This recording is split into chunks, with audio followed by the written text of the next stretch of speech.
Howdy, my name is Hank Herring and I'm running for State Board of Education, District 9. I appreciate you taking the time to watch this video. 30 years of upholding our Founding Fathers' principles in the Republican Party, it is time for me to continue that endeavor on the State Board of Education. While speaking with my youngest daughter about this race, she asked me to do something about education. She said, "Dad, I was ninth in the class of one of the best school districts in East Texas, and I was unprepared for college." Hearing those words only validated my decision to run for the State Board of Education. I live in the Lindale area for the past 21 years, delightfully married to my beautiful bride Jennifer for 33, and we have 5 children ranging from 32 to 18, 4 with college degrees, and the youngest in her freshman year of college. The State Board of Education has a constitutional mandate established in 1854 to oversee the permanent school fund currently valued at $30 billion. The remaining responsibilities of the board, authorized by the legislature and can be removed by the legislature, are setting curriculum standards, reviewing and adopting instructional material, establishing graduation requirements, and appointing board members to military reservation and special school districts. As previously stated, I have for 30 plus years upheld our Founding Fathers' principles in the Republican Party. My first involvement landed me as a Credentials Committee chairman for my senatorial district in Houston back in the 80s. I have been a precinct chairman for most of those years, Resolutions Committee Chairman for Smith County for the last 14 years, and on the committee prior to that.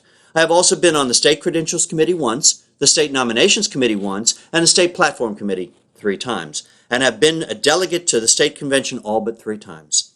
Aside from my political responsibilities, I have been a soccer coach and a soccer referee until my knees screamed too much. I'm currently the County Republican Party and County Republican Club Treasurer, and have been for over a decade.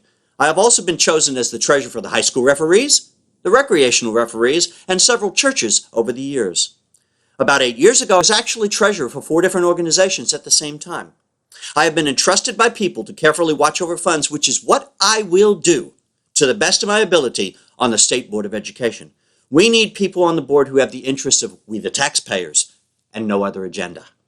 John Adams stated, "Our Constitution was made only for a moral and religious people. It is wholly inadequate for the government of any other." And his son John Quincy said, "The highest glory of the American Revolution was this: it connected in one indissoluble bond the principles of civil government with the precepts of Christianity.